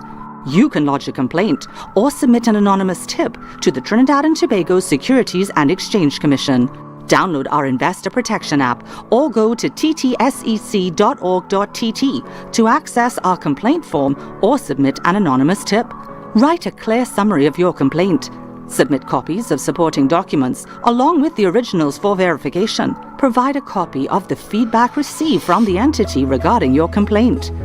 All investor complaints or scam reports submitted by the public are acknowledged and reviewed by the TTSEC.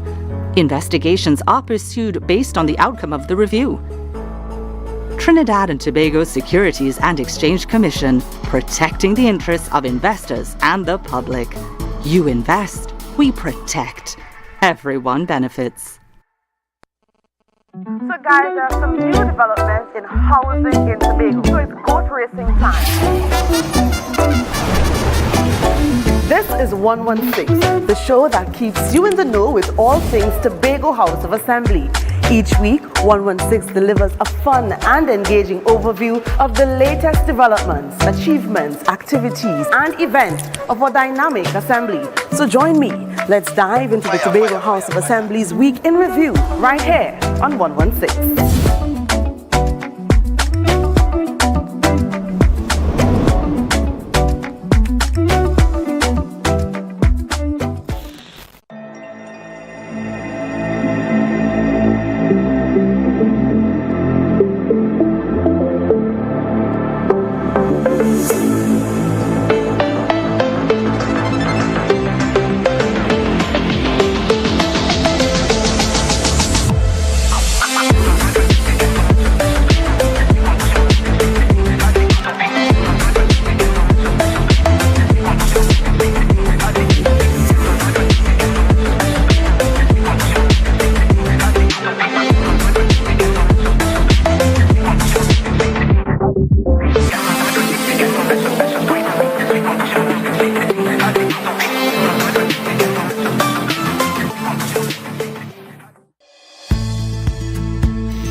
TNTech is pleased to advise that its Roxborough Service Center has reopened. Starting Monday, 10th March, customers can once more visit the Roxborough Administrative Building to pay TNTech bills, request new connections, and more. TNTech, powering the nation into the next generation. Welcome to Tobago Glass Supplies, where innovation meets excellence and service reigns supreme. Well, I want a proper window from your house, yeah? I want no shake thing in my place. Our commitment is simple: to provide high-quality, innovative aluminum, vinyl, and glass solutions for both commercial and residential spaces. We get one wall on the side and we get one hole. You can put a window there, invent something, a window for put there. At TGSL, we don't just meet needs, we exceed expectations. Our range includes the finest aluminum cladding options, setting new standards in durability and style. Well, me meet ya. Me don't know who I'm talking to, but my cousin Tofina tell me for call all you go get proper thing for put there. Me don't know. Driven by our passion to elevate, we aim to be the leading supplier in the Caribbean market while retaining our identity as a family-owned business. Driven? No, I ain't driving. I get a bus ticket. One of me pick me them go drop me down there. Must bring me down there. Russo Trace Springer down by the place down there. Because at Tobago Glass Supplies Limited, it's not just about products, it's about relationships. It's about you. It's all about me? Who's your family? You know Edna and Dorka and them, you know them, but you resemble them Edward boy and them Edward people them you. Tobago Glass Supplies, Russo Trace Spring Garden, telephone number 639-6266. Innovation, quality, service. That's Tobago Glass Supplies Limited.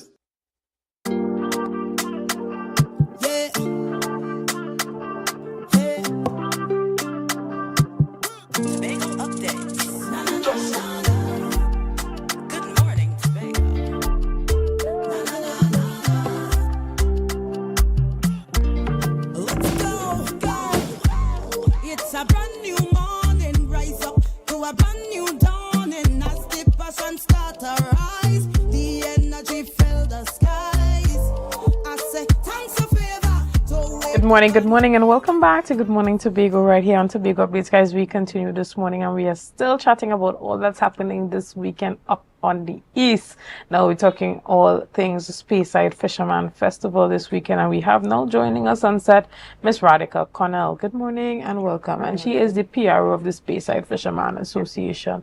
Now I spoke to your colleague extensively this morning about the actual festival and everything that's happening and its impact on the community and its impact on the youth. And just that overall festival that doesn't just include partying but includes some level of sport element that gets young person active and involved, because we want them to come out of the house, get away from the smartphones, the devices a bit, and actually come back outside and socialize like we used to do in our time, right? Which sounds kind of crazy because our time was probably just yesterday. But this generation is a totally different one. And, this is what we call the Gen Zs. They were born with the smartphone and the devices, and now it has become a part of their existence. And so, a lot is being done to bring them outside, and this festival is no different. But even with the efforts being made by the Speyside Fisherman Association, it's more than just the Fisherman Fed. There are a number of things that you are doing outside of that to engage the community and engage the youth within the community. Tell us a bit about that. Okay. So this organization has been doing a lot. We usually have a Christmas fair for children every year where we bring them out. We have activities, bring the parents out as well. Another way of socializing with other kids, right, and coming off the devices, right? We also engage in what we will know as the hamper drive every Christmas. Well, we will look for unfortunate families within the community as well too, and we will donate a hamper either during the Christmas season or at least during the New Year season as well. So they start the new year with some groceries. And so, it is important not just to come out and socialize, but also to give back.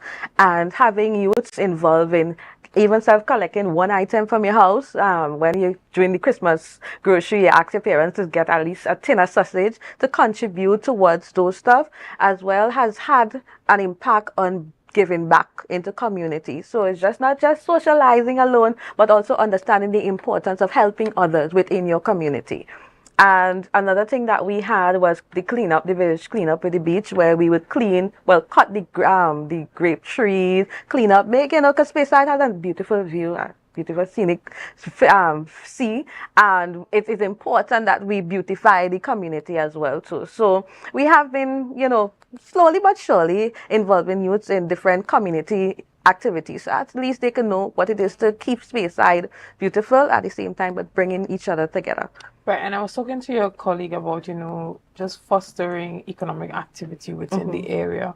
How are you engaging those local businesses around that time to get involved and to benefit from that traffic that comes around that fisherman? Yes. So, as you know, it's because it's 2 days, right? A lot of persons will be coming into the village. So we have the different hotels as well as we have bars and little mini marts around the area. So even if you may be partaking in our bar and our food court, you also have the opportunity to engage with the others. And we have opened it up so that everybody can eat our food in a nutshell.